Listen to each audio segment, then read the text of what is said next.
साहब किबला से महसूस हो रहे थे।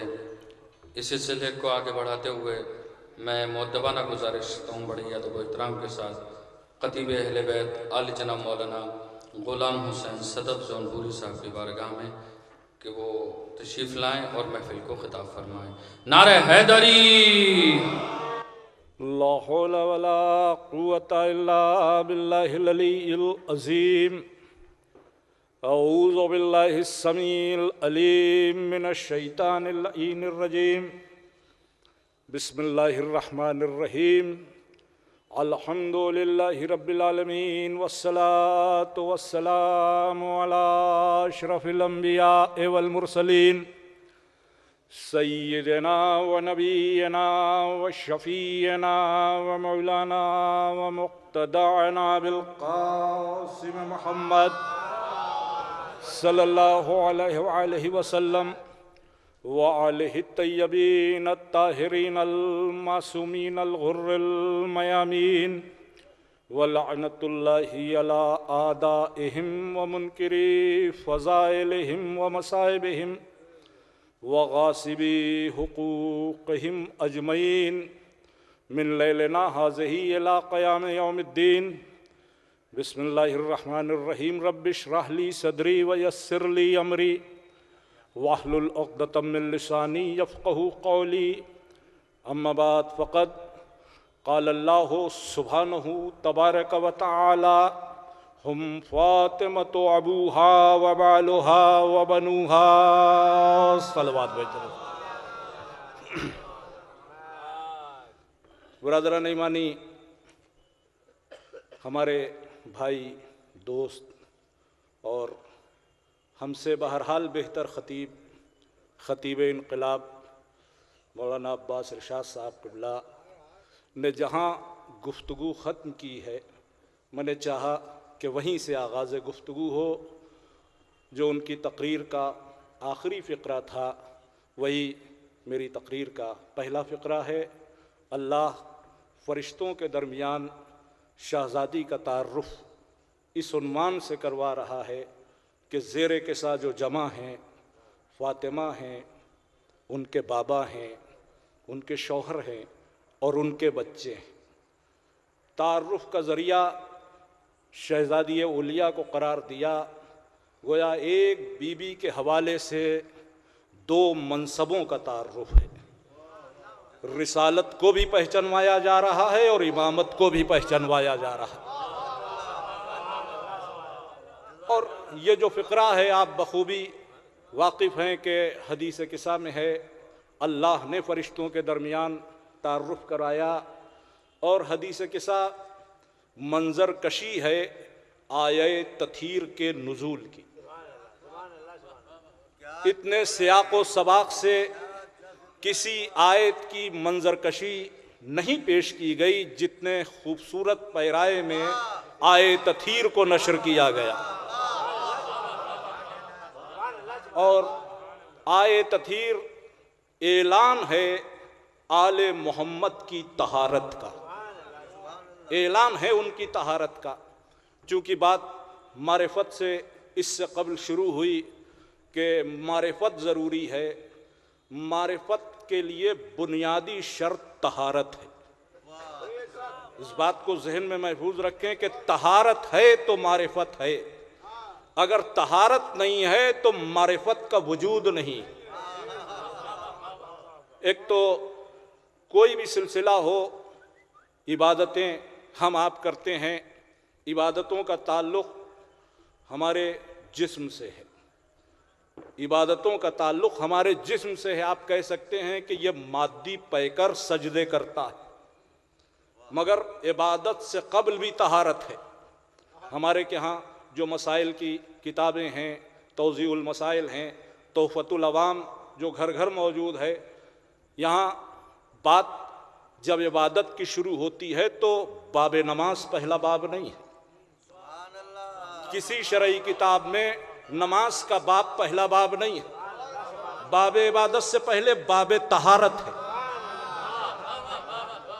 नजासात को पहचानवाया गया है, मुतहरात का तारुफ कराया गया।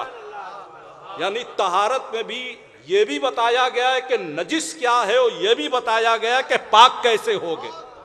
अगर आप महसूस करें तो मैं आपकी खिदमत में अर्ज करूं कि मसाइल की दुनिया भी तवल्ले और तबर्रेही से शुरू होती है। नजासात का भी तारुफ है और मुतहरात का भी तारुफ है। पहले तहारत उसके बाद इबादत। क्यों? सिर्फ इसलिए कि जब तक पाक नहीं होगे इबादत के काबिल नहीं बनोगे। तो जब मादी इबादत के लिए तहारत की इतनी अहमियत है तो रूह और फिक्र के लिए क्या तहारत की जरूरत नहीं है? भाई इस फिक्र के लिए, इस रूह के लिए, हमारी रूहानियत के लिए, हमारे ईमान के लिए भी तहारत इतनी ही जरूरी है। अब समझे पैगंबर ने क्यों फरमाया था कि या अली तुमको दोस्त नहीं रखेगा मगर वही के जो गैर हलाली होगा। अब जरा गौर फरमाएं तो यहाँ सारा मसला तहारत पर टिका हुआ है। और अगर नफ्स में तहारत है तो इंसान लायक इबादत भी है, उसके दिल में ईमान भी ठहरेगा। रिसालतों का बुनियादी मकसद ही ये है कि तहारतें तकसीम करें। आपको यकीन ना आए तो कुरान हकीम सूरह जुमा की दूसरी आयत देख लें। क्यों मबूस किया गया पैगंबरों को? खुद अल्लाह ऐलान कर रहा है अल्लज़ी बाअस फ़िल उम्मीन रसूलन, हमने उम्मीन में एक रसूल मबूस किया। काहे के लिए मबूस किया? यतलू अलैहिम आयातिही, ताकि वो आयतों की तिलावत करे, व युज़क्कीहिम, नफ्सों को पाक करे, नफ्सों को पाक करे। जब नफ्स पाक हो जाएंगे तब क्या होगा? वह युअल्लिमुहुल किताब वल हिकमा, फिर वो किताब और हिकमत की तालीम देगा। इसका मतलब ये कि तहारत के बगैर इल्म भी नहीं है, तहारत के बगैर इल्म भी नहीं है। अगर नफ्स पाक होगा तो इल्म ठहरेगा, वरना इल्म रुखसत हो जाएगा। अगर रुखसत न भी हो तो सबब इस्लाह नहीं बनेगा। इल्म तो सबब इस्लाह है ना। अगर नजिस नफ्स में इल्म आ भी गया तो जरिया फसाद बनेगा, सबब इस्लाह नहीं बनेगा। नफ्स की तहारत बहुत अहम शय है अज़ीज़ान निगरामी। चाहे आप इसको दीनी पैराए में चेक कर लें, चाहे दुनियावी पैराए में चेक कर लें। दुनियावी पैराए में भी बहुत से लोग इंटेलेक्चुअल कहलाते हैं, आलिम कहलाते हैं, और दीन की दुनिया में भी बहुत से लोगों को उलमा कहा जाता है, अल्लामा कहा जाता है, मुख्तलिफ किताबात अता किए जाते हैं। आप अगर दुनियावी एतबार से देखें तो वो जो बहुत पढ़े लिखे लोग हैं उनका ये साइंटिस्ट हैं और ये बहुत बड़े इंजीनियर हैं, मगर नफ्स की पाकीज़गी वहाँ भी है। मैं इस सदी का सबसे बड़ा नाम पेश करता हूँ दुनियावी एतबार से। इस सदी का जो सबसे बड़ा साइंटिस्ट और सबसे बड़ा ब्रेन है वो है आइंस्टाइन। E=mc² का फार्मूला उसने दिया, थ्योरी ऑफ रिलेटिविटी उसने पेश की, जिसकी बुनियाद पर आप खलाओं में सफ़र कर रहे हैं। ये सब आइंस्टाइन का कारनामा। इस सदी का दुनिया ने तस्लीम किया कि उससे बड़ा कोई दिमाग नहीं। लेकिन जब नफ्स खबीस हो गया तो वही आइंस्टाइन जो इतना बड़ा दिमागदार और इंसानियत का खिदमतगार होने का दावा कर रहा था, उसने अमेरिका को एटम बम की थ्योरी दे दी। हिटलर की दुश्मनी में जर्मन से निकाला गया तो अमेरिका को एटम बम की थ्योरी दी कि हिटलर पर इस्तेमाल हो। वो इस्तेमाल हुआ उन जापानियों पर कि जो अपने शहर में थे, बेगुनाह थे, लाखों लोग मर गए। इल्म था, नफ्स खबीस हुआ तो इल्म इंसानियत की हलाकत का जरिया बन गया। नफ्स खबीस होता है तो इल्म इंसानियत की हलाकत का जरिया बन जाता है। अब गौर माए, और अगर नफ्स पाक हो तो इल्म इंसानियत की खिदमत करता है। यही हाल दीनी उलूम का भी है। अब गौर माए कि अगर आलिम दीन का नफ्स पाक है तो दीदार पैदा करेगा, और अगर नफ्स नजिस है तो दीन के नाम पर दहशतगर्द पैदा करेगा।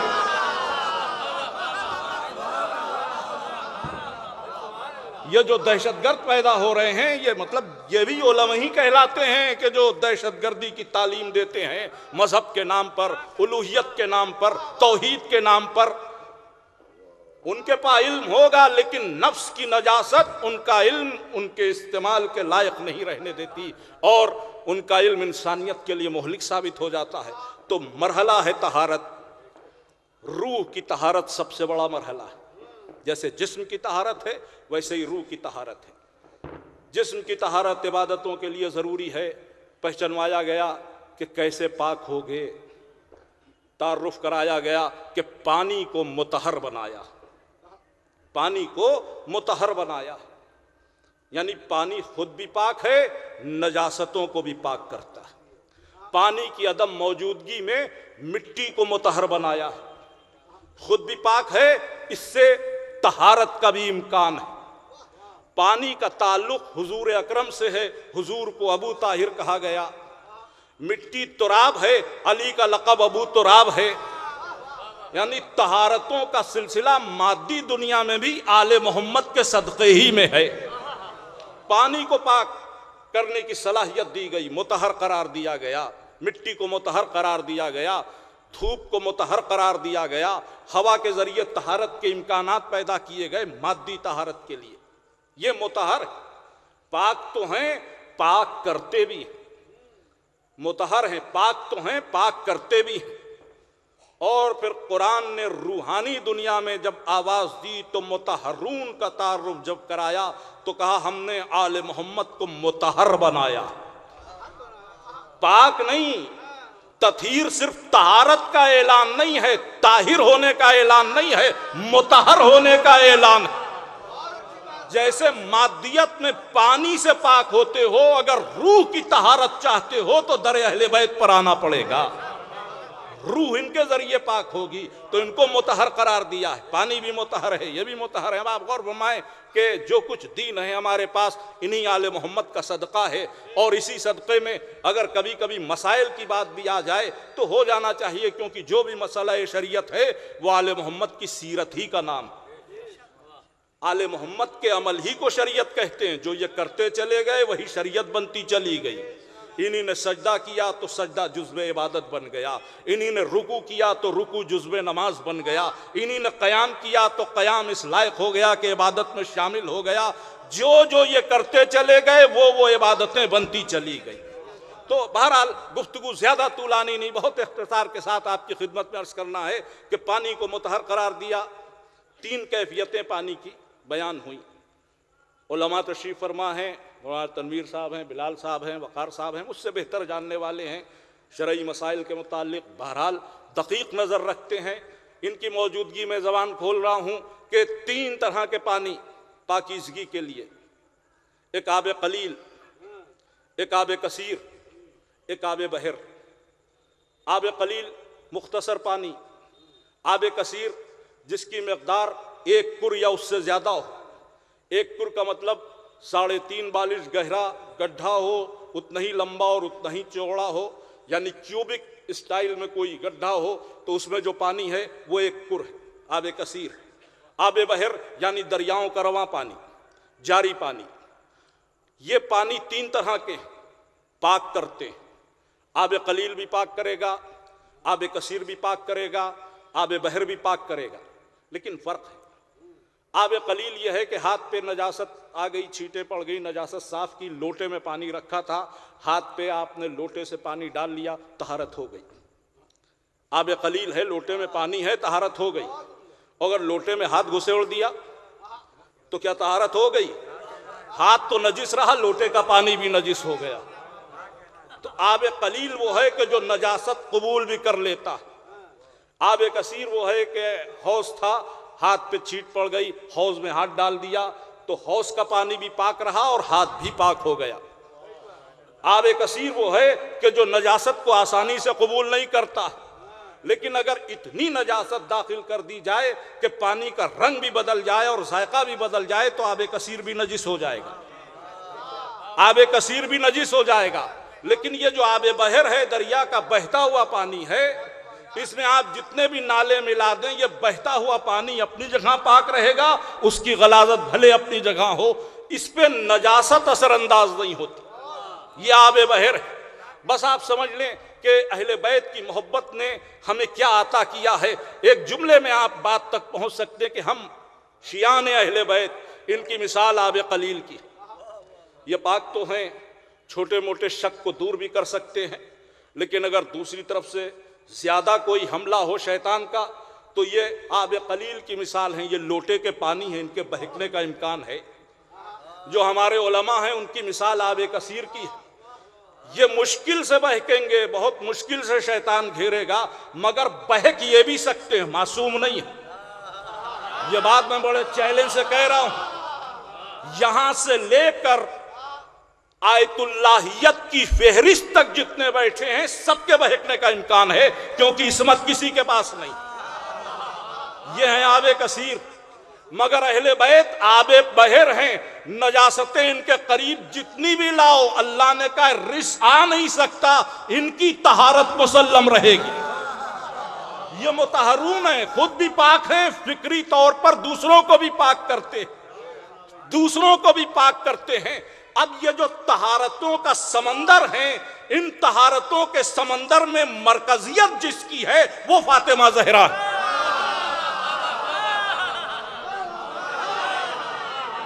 एक सलावत भेजो मोहम्मद वाले मोहब्बत में।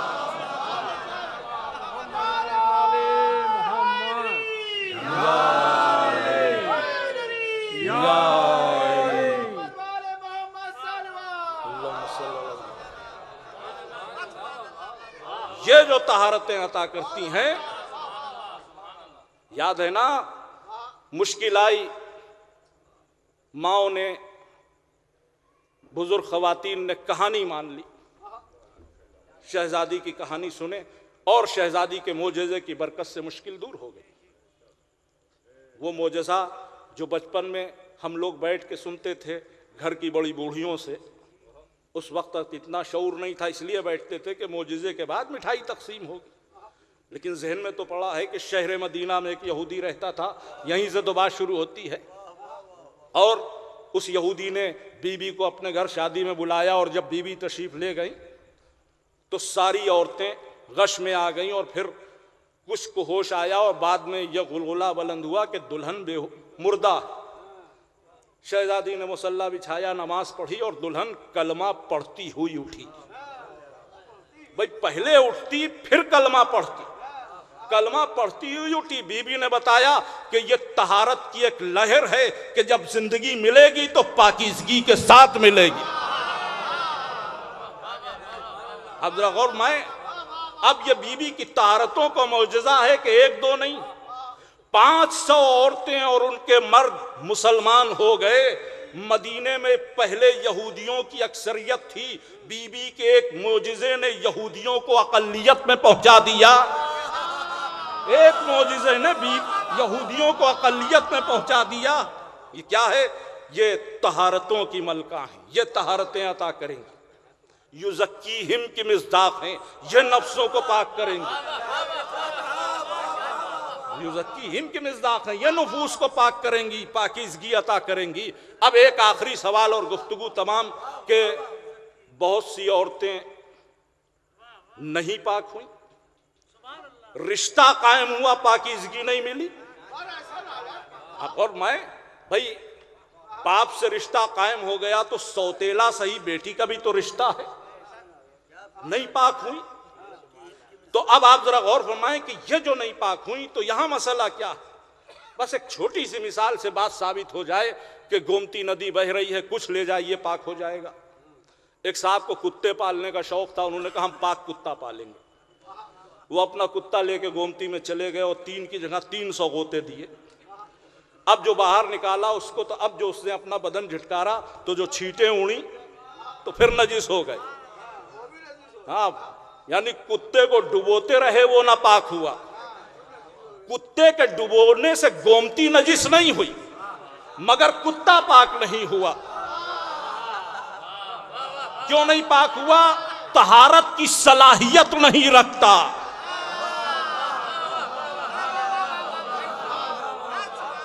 तो बस जिन नफ्सों में तहारत की सलाहियत नहीं थी, या जिनके नफूस कुत्ते जैसे थे, बज़्म रसूल में बैठकर भी नजिस के नजिस रहे।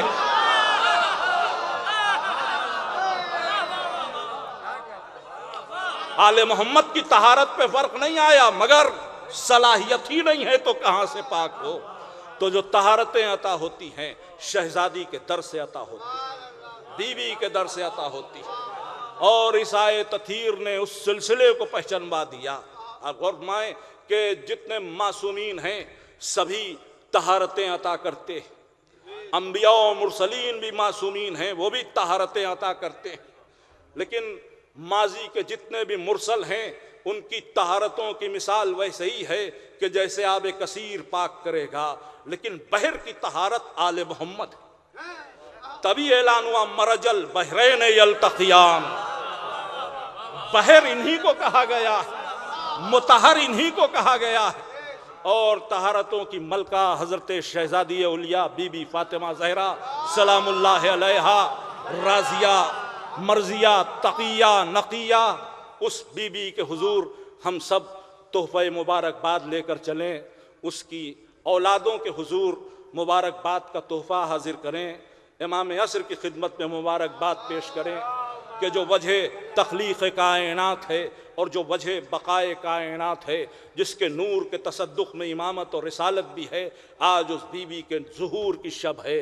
इमाम असर को मुबारकबाद देते हुए सिर्फ ये गुजारिश करेंगे कि हम फ़कीर, हम छोटे लोग आपके दर पर गोया शब ईद आए हैं और छोटे लोगों को बख्शीश दी जाती है, हमें भी बख्शीश में कुछ नहीं चाहिए, इतना करम हो जाए आपकी मवद्दत का कि जब तक जिंदा रहें आपकी मोहब्बत के साए में जिंदा रहें, मौत आए तो आपकी मोहब्बत पे मौत आए, आपके खुसूसी तौर पर हज़रत ज़हरा के दुश्मनों से जो नफ़रत है उसमें दिन ब दिन इजाफा होता रहे, हमसे कभी लान की तौफीक न छिनने पाए, तौफीक लान बरकरार रहे, जो हाज़रीन हैं उनके दिली मकासिद पूरे हों, जो नहीं आ सकें किसी वजह से उनके भी दिली मकासिद पूरे हों, जो बीमार हैं उन्हें शिफाए कामिल अता हो, तमाम मोमिनीन और मोमनात को इमाम ज़माना के साए में तूल उम्र अता हो, ज़हूर इमाम में ताजील हो, हम सब का शुमार उनके आवान व अंसार।